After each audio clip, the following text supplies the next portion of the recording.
है ताई कोई खुदिंग मक्से कोई से जीसस लौसला करी है से कोई वखल द सुखलु देखो नोम द से कोई से क्रिश्चियन कोई ने यामना हंगोइना कोई ने यामना करी है नी यामना वखलम द यामना तोंगान ग तारगा उरगा लेरंबा अदु कोई ना असनसी अखोई ओइरकनी को अखोई जीसस से कोई कन्बीबा मफुनी को कायसे हाइबा हाइनिंग दबगी मतम लेरमेबा अदगी सुम खलगी यू चर्च से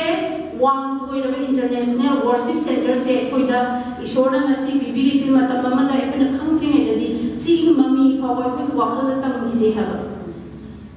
अखोई से सिदा लाकनी सिदा कारकनी अखोई आम से लेकाय लेकाय ममदा लेनरगा मणिपुर से अखोई से कुंचल लगा साइज से अखोई इसने नाउ तोना फैमिली अम तोना सिदा तारपुर लगा ईश्वर की थबक तो मिनरकनी कासे अखोई वखल दा अमत ममिता तेबा अदुन मया खनबी ओंतम ईश्वर ने अखोई से कौतुओगा मफम असिदा पुबिरैबा चर्च से अखोई से हम असिदा पुलहल लगा अखोई से थंबीरा मी से करिगिनो हाइबदा अखोई द वखल तामिना सेबा अदुना अखोई दा हेना ईश्वर ने हेना नकनिंबगी खौरांगदो अदो ईश्वर दा प्रार्थना तौबियो हेना ईश्वर नंगी कुया खादा संगजब फहनबियो ईश्वर ना हाये अइना सिंजनबिबा नत्तना दिकना मतना एगी कुयाद एगी इकादा लापंगंगदगे हाये एगी इनामतना कनाना लापंगंबगे पुमना मक्से ईश्वर ने अखोई दा तौबिबनी मागी अंगंगपदो फोंदोकनानाबगिदमक्तनी अखोई अनिंगबा अपामदुना अखोइना हानगी संसारदा अखोई ताइमुं पानबा मदा अखोइना जीसस लौसनद्रिङैदा लेरंबा अखोई तौनिंबा अखोई वखलना सागरगा अखोइना तौरबा मयामदो हुजिक्ति अमत्ता यादरे हाबा अखोइना जीसस की तुंग इनगे हारगदि हानगी मचतसिंगदो अखोइना खाइदोखिगदबनेबा होय अखोई मिओइबनी एकते ईश्वर से लौसले तुंगिले हारगा मयामदो होय लगे हारगा लोइना ngamba nante haba amuktada adugo tapna nong अखोइदगी अखोई हानगी मचतसिंगदो ईश्वरना लौथोकबिगनी अखोइना ngamba nate adugo अखोइना ईश्वरना हेन संगसिनबगी मपाना ईश्वरना अखोइदा तौबिरकदबने अदुना 1 Corinthians chapter 3 से इंग्लिश 12 ता युमफमदुगी मथक्ता सनाना नत्रगा लुपाना नत्रगा ममलयाम नुंगना नत्रगा ऊना नत्रगा नापीना नत्रगा सरुना युमसारबदी मी कुतिंगी थबक अदु करमनो हाइबदो सेंगा उगनी मैदा पुंदुगदब मरमना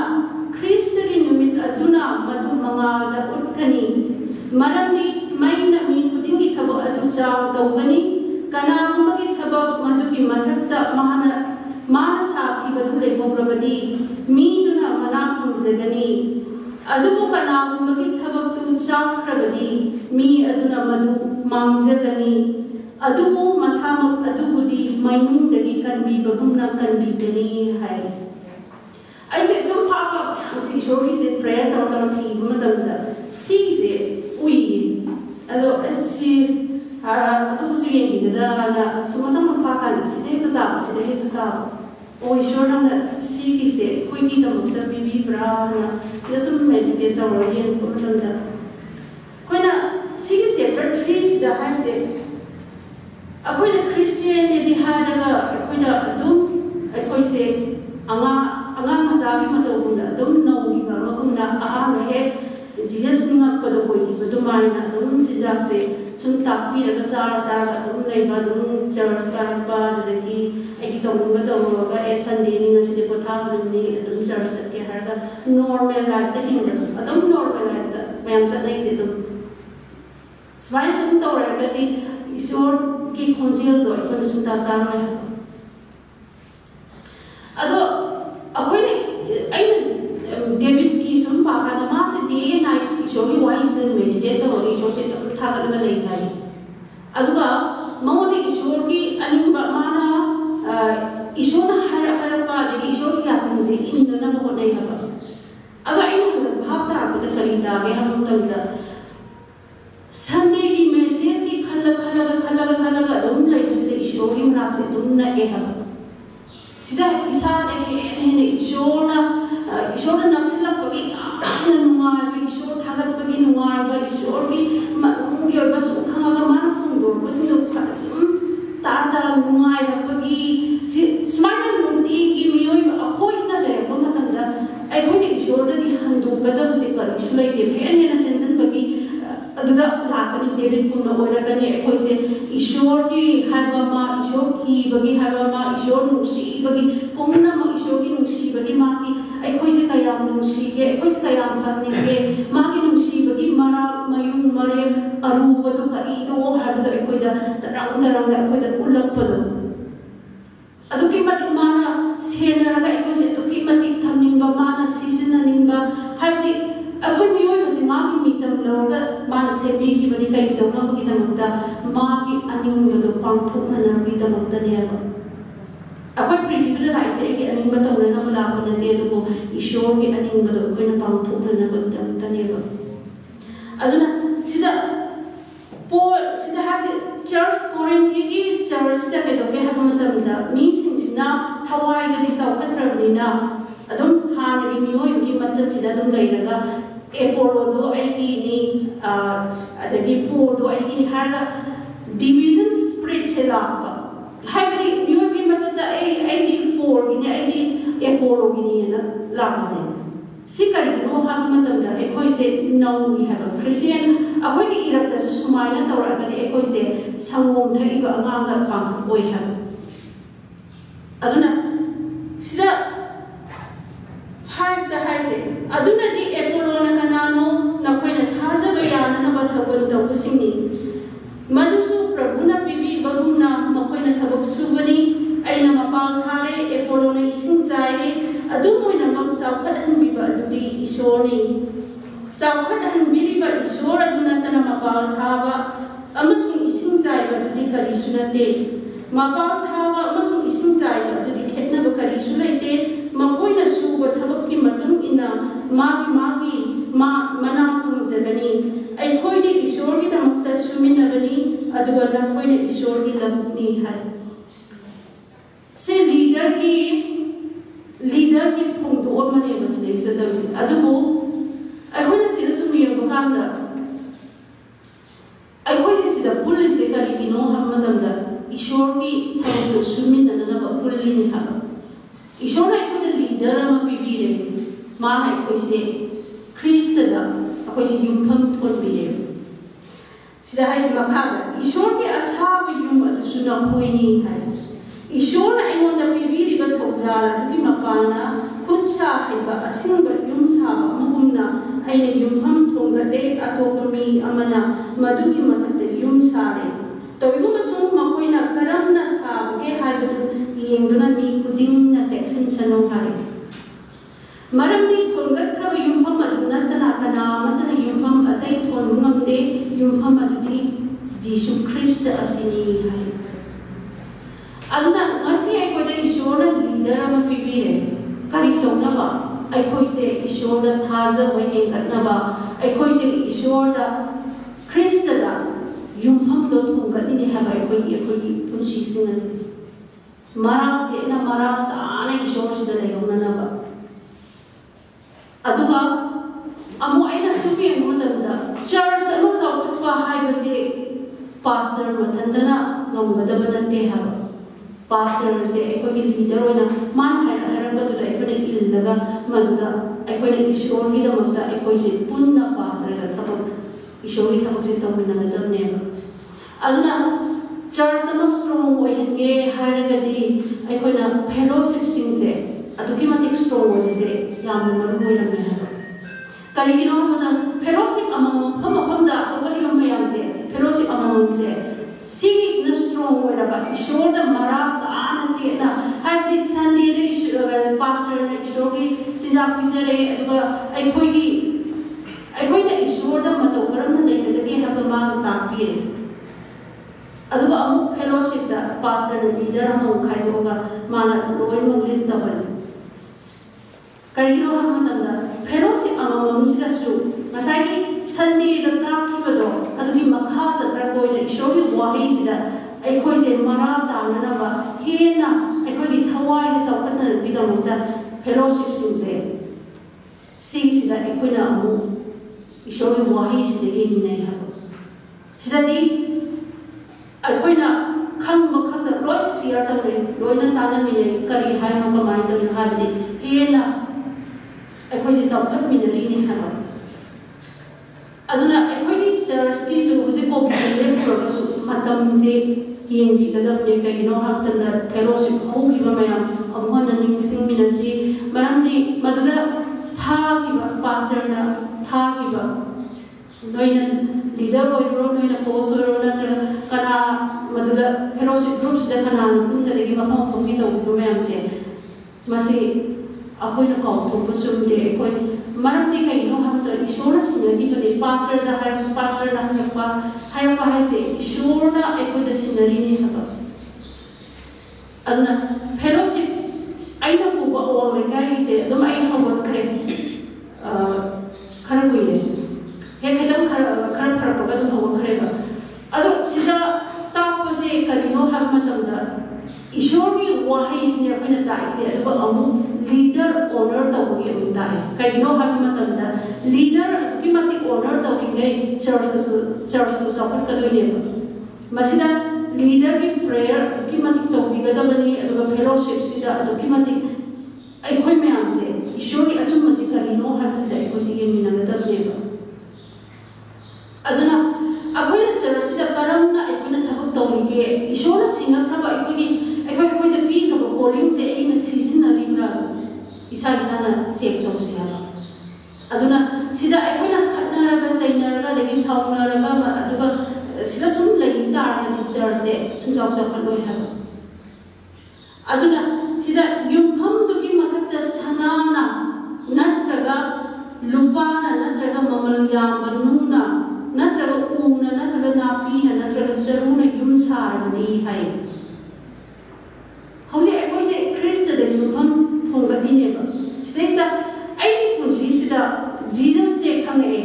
अदुगा आइनि पुंसी से करम मोंदा आइनि पुंसी से सेबदिगे हाबसे आइ इसा इसाना चेक तौगदबनेबा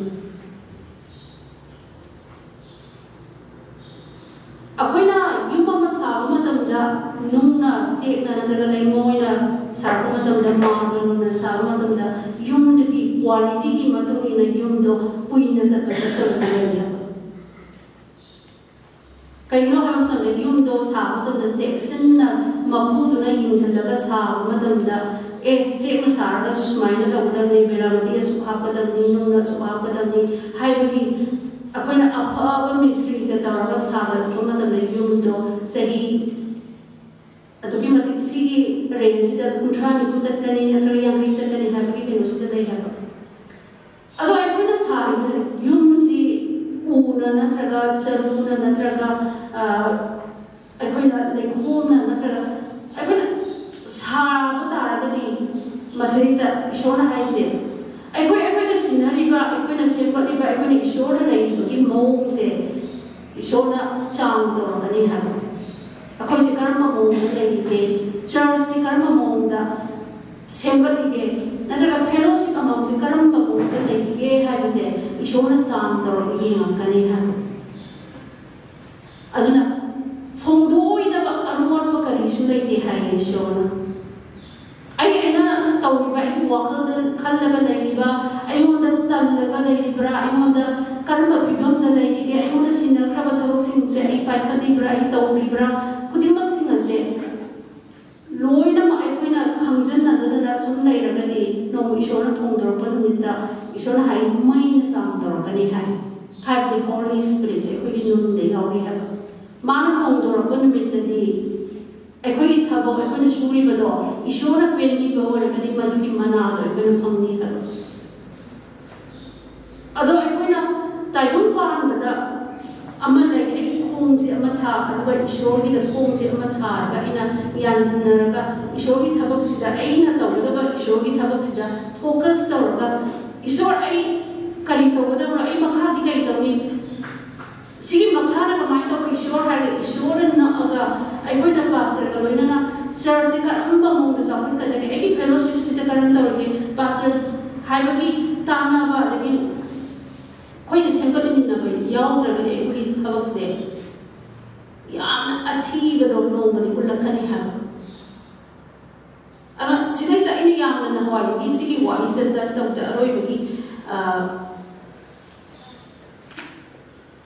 15 से अदुबु कनागुंबगी थबक तु चाख्रबदि मई अदुना मदु मांगजगनि हाय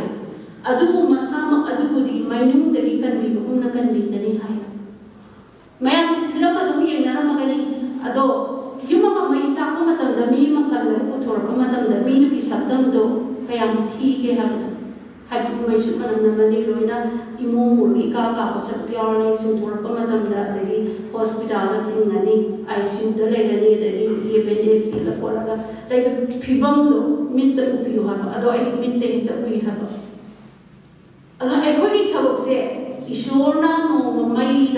एखोजे टेस्ट तौरको मतमदा एखोगी थबकदुना मैना चाथोखिबो ओरगदि हाबदि ईश्वरना पेंदबो ओरगदि ईश्वरना मांगलपो मतमददि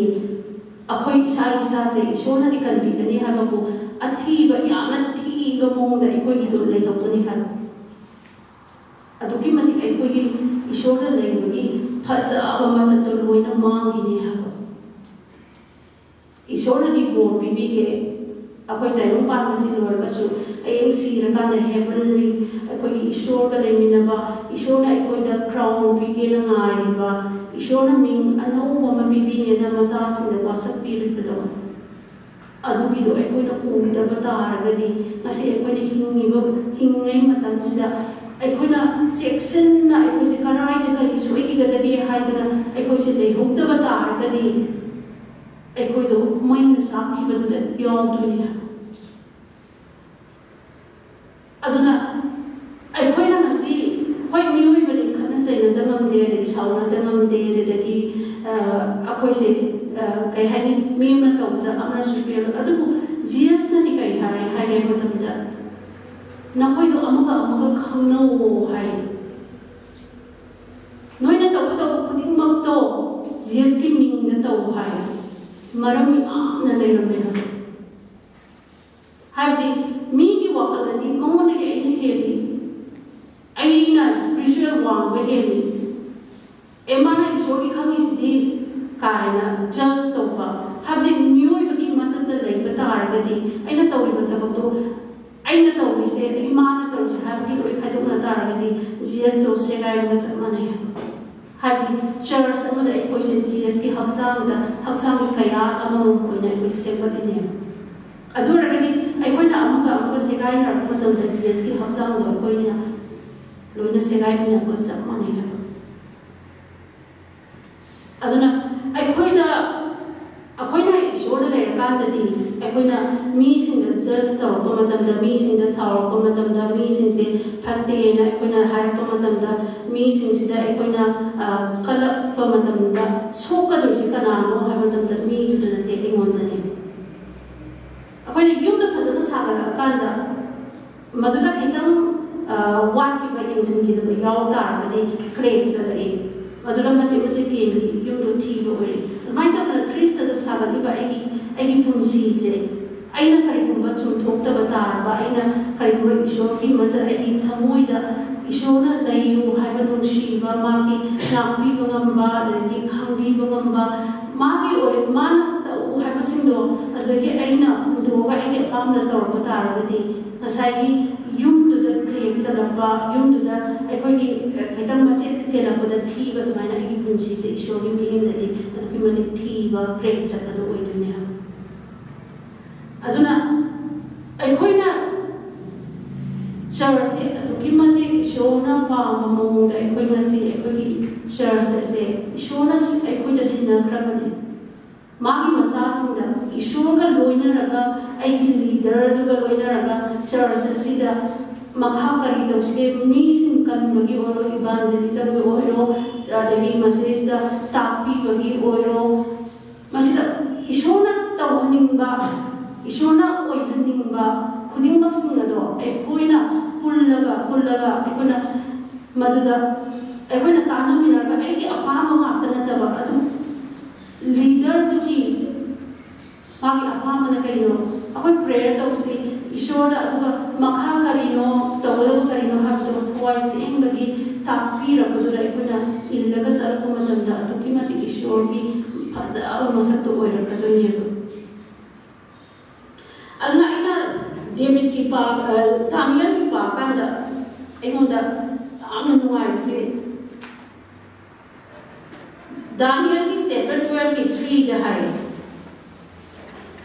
लौसिंग लैबसिंदु मतमदुदा नोंमदोंदा लैबा दुचिंगुना ngaनगनी हाय अदुगा मी कयादा अचुंबा तौनबा तमलिखिबसिंदुना थवान मिजाकुना मतम लैबा किबिता तबुक्तरेंगना लैगनी सी वाहिसे एना दानियल की पाकादा किमते एमोंदे पामजाबो कई हनी धर्म सेबा अखोना लौसिंग लैबा हाबदि कइनो ईश्वर की नजरबा ईश्वरी यात्रा न सत्वा अदुगा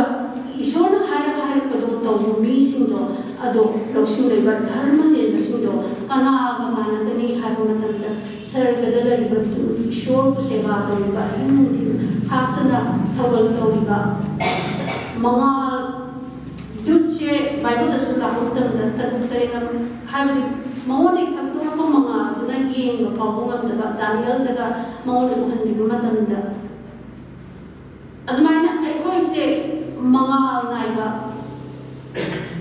अदुगुमा ईश्वर मचासिंदो ओइनिंगे अदुगा ईश्वर की अचुंबा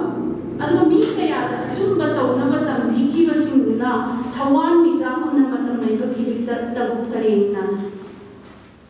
लैगनी हाय अचुंबा तौबगिदमक्ता तापीबगिदमक्ता ईश्वर के असेंबसे करिनो अचुंबसे करिनो हाना तापीरिबा मीसिंदो अदो कनागा मानहनगदगेदा थवान मिजाकुना मतम लैबदा दुम मुटपनाइदन तक थोगा लैबदो अदो मानहनगनी हाय अदुना अखोइना अदुकी मते पास्टर गिदमक्ता प्रेयर तौबसे अदुकी मते एकदम आमना मरुओय हाबदि कइनो हाबदमदा बाइबल दा मितांग बुस्टिंगनबदी होम दा तागनी है अदुना कोई आम जेक्सन बतावनी अदुना पास्टर न चुमिंगै महा तागो बिलीवर्स से लोइना चुमना चत्तोइनी हाबो अदुना अखोई पास्टर की दमंता प्रेयर अदुकी मति कनगदबनी हाबदि महोंदा सु टेम्पटेशन लाओय हानिंगाय लेते हाबो अदुना ईश्वर के अचुंबसिदा लेंदना लैननबा मसिदा कुंभम सेदा लैननबा अखोई खुदिमक से होमदा तादननबा अखोई से मितांगबदो ओइगिदननबा ईश्वर के अचुंबसिदा लेंदना लैननबा अखोई से अदुकी मति लीडर की अदगी चर्च दा कामिनरबा अखोई मसेंगी दमंता प्रेयर तौइनबसे अदुकी मति तामना दरकार ओइ ईश्वर येसु अपामने हाबमस 10 की 12 दा अमहाय मतंगदुदा महाना एमोंदा हायरमी हे दानियल की गनो नाकी मपुई मोगी मांगदा नाहना नोलुपा मी ओइगे हायना निंगिबा नुमितुदगी नाहना हाइजबा पुन्नमक ताबीरबनी हाय इंग्लिश कइनोददी अमु माना अचुंबदो ईश्वरकी मनुथुकनवो उबा ईश्वर खंगबा हाबदि मोंदा ईश्वर के अरोप करिनो हाबसु खंगिंबगी थमोइदा ओइबदा अदगी ईश्वर द माना ईश्वर मांगदा प्रेयर तौमतम ईश्वर मांगदा लेपमतमदा माना सिदा हाबसे नोलुबमी ओइगे हायना निंखिबमी कुप हाय अखोइना प्रेयर तौमतम ईश्वर एगोंदा लैबे गो प्राइड लोथोपियो ए नोलुबदो इसनिगे हारबमतमदा ईश्वरना मनमी कुपतुदगी अखोइना तौमतम प्रार्थना से ईश्वरना ताबीर हाबदि ईश्वर पामसे कइनो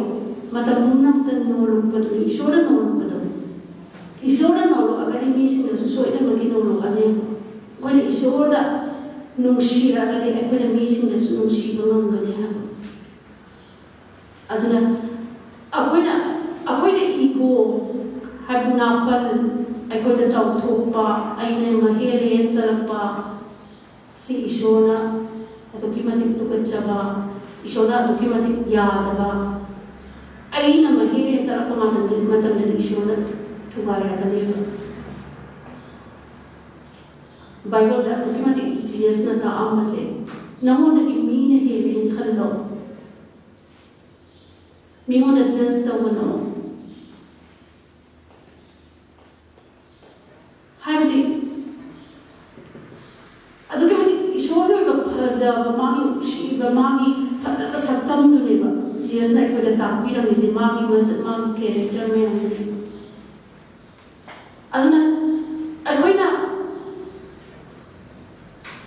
kailanda minai na mapu na oil ba lore hai mapu dagi minai na mapu dagi henbe yate satra na oza dagi henbe yate oza na oil ba lore hai aduna aikogi punsi da so any leader to dagi any helian chatbe yate ha ishor bibi rakram ne koida ishor na bibi rakraba ishor na anoint raba kogi leader koina usit thawai da dagi kai hani mana tawise ipende haba uta yarum de haba tubu maunda yeng bakanda ekoina oihaning ba ekoina tawning do ora kasu ekoina monda nang smaina tawne haba yarum de ha adu ishor do oina tainaram badamne ishor ekoi pastor se achum badata komang bi ko ma se adu kimati nang bor bi ko nang ki character do monda oihan bi ko aina nungsiba mi dugi di ai isoda dugi mati ku na makuk tagi matun fawa hi se ku na masa khai na isi tawi bunga mi admai to na aina matam na di magi tamakta aina dugi mati prarthna do ekona ya na ku na isor hi oiba soi ba ya do to ni ko hara ekona prayer to da bane ala Sunday is a message ki pastor na sinaramba matamda tuki matik mi sinda ina prayer to you go ipakat to ge ai haita bagi ai karmain pi do ni isor kain khalaga ai wona tuki matik pakat jai ha ana prayers tuki matik mi sinda to you na hamne adura gadi ai koi bu matam chupada ai koi gi da mukta thawai da sa kana na ba ai koi bu tam chupada sena ni ba ai koi gi leadership gi da mukta de koi na kaya imati kuna prayer to biro dagi ha smaina jatra pamatam nadi imati church se phaja ba church to oya khani ha aikoina pula ka aikoina ama dagi aimon dagi man heli aimon dagi man phaba heli aidi ishor ma puna yongti ko aidi thamoi da ishor khadi mai mana is khadi wali ko haibli ahang base aikoina isada dum thama abukanda aido ishona thalan birakani ha aine hele na aikoda thalan ragadi ishona semdongai mangani kanu sulaite ha aduna aikoina tawdab se karino aikoise ishona khandok pibagi ishona aikoda tawani bagi se karino ha se ngasi dagi aikoina yamna section na aroi ba matam do ji oira bani ko habdi khamo da matam da gs na ekoi bu la do ekoi khamo roi ha section na ekoi isa gi phi sudo saduna habdi section na ekoi se mu di bra karai da ise soi ge habdi section bado madu leiraga asingba ekoi le sabi mama do ba ko raga ekoi ni ishor he na samjaraga aroi ba matam se ekoi punna ekoi ishor ku thagat minaraga ishor gi matik magun je na chauna na ekoi changsin mina si ha adna ishor gi anointing ekoi da hengala ko se karam ka da hengali ha matam da ishor gi wahi se ekoi na matam punna makta meditate wa ko space da dum rupaga lairak pa matam da ishor thagat daga lairak pa matam da atoki matik ai handak khange he na khambado haibdi hena ikoida ishor se karino kanano hatto mayek se ba nuai ba potha ba khangpa adagi isa ba da nuai ba ado ikoida phawri ha maduni ba ishor ai ko mata atam bumna mata ta ko ni se ado ragani ishor ni thabak se ko phajana chumna ni chumna ko ta ba ngani ha do ishor na mayam hena mo bibi ba worship prarthna ta jati Prabhu na ko thopi ki bani asas na se mapun phana na ba Lord Jesus प्रभु नाकी वही the मपुंग फान बियु इबा अखोइना सागली बि युमफम अखोइनि पुंसी युमफम से प्रभु नाकी युमफम दुदा नाकी नुजाव दुदा मारा से ना होगत पंगंबा इबा अखोइनि पुंसी अरोय बदु पाव नाकी मपुंग फाव दुदा प्रभु नाना सेगत बियु लॉर्ड जीसस ईश्वर नाकी मदिक मंगाल दो मी सिंग पोंदो पंगंबा नाकी नसा सिंग दो इन बियु लॉर्ड अखोइना तुबो तारसु प्रभु नाना अखोइ होगत बियु लॉर्ड जीसस मतम पुमना मत ईश्वर नाकी नना नना लेबो मंगंबा नसा सिंग दो इन बियु इबा पास्टर न हुजिक लेबो मफम मदुदा प्रभु नाना हेन सिजना बियु प्रभु महाना तौरिबा थबक सिंग दो माकी अनिंबगी अमत नते अदु ईश्वर नाना पुबीबनी नाना नाकी ग्लोरी की दमकता नाकी मदिक मंगाल पुदो नमगी दमकता नसानु पीरो नाना सिजना बिबनी लॉर्ड जीसस प्रभु नसानु पीना तौरिबा खुदिमक प्रभु नाना बोर पीबियु लॉर्ड नाकी मदिक मंगाल हेन सौकत बो ओइशन लॉर्ड जीसस प्रभु चर्च असिसु प्रभु नाना नाक सेन बिबगी दमकता थागत चरी प्रभु पास्टर लेतबो मतंगदसु ईश्वर नाकी थवाय से मनन चिंबिदुना प्रभु मफम असद कायदना असुयंगम यावदना प्रभु संडे की पथावन में नापम बिबगी दमकता थागत चरी लॉर्ड जीसस नसा खुदिन मत नाना बोर पीबियु प्रभु थवाय द हक्सांग दे हेन सौकत पीबियु लॉर्ड प्रभु हेन हेन नाकी थवल तबुंगम ओयन बियु प्रभु ईश्वर हमसलगी प्रभु नसाई को ने युम दा हनखिबा मतंगदसु प्रभु नाकी एंजल्स ने को माउंट नाकी सिंबियु लॉर्ड जीसस मथंगी हफ्ता योद्रि पाव प्रभु नाना को लोइना बियु नाना को मार्क सिंबियु Lord Jesus thank you Lord thank you थागजतुना हाइजब पुंबा प्रभु नाकी मिंगदा ईश्वर नाकी नफुंद संगजतुना हाइजब आमेन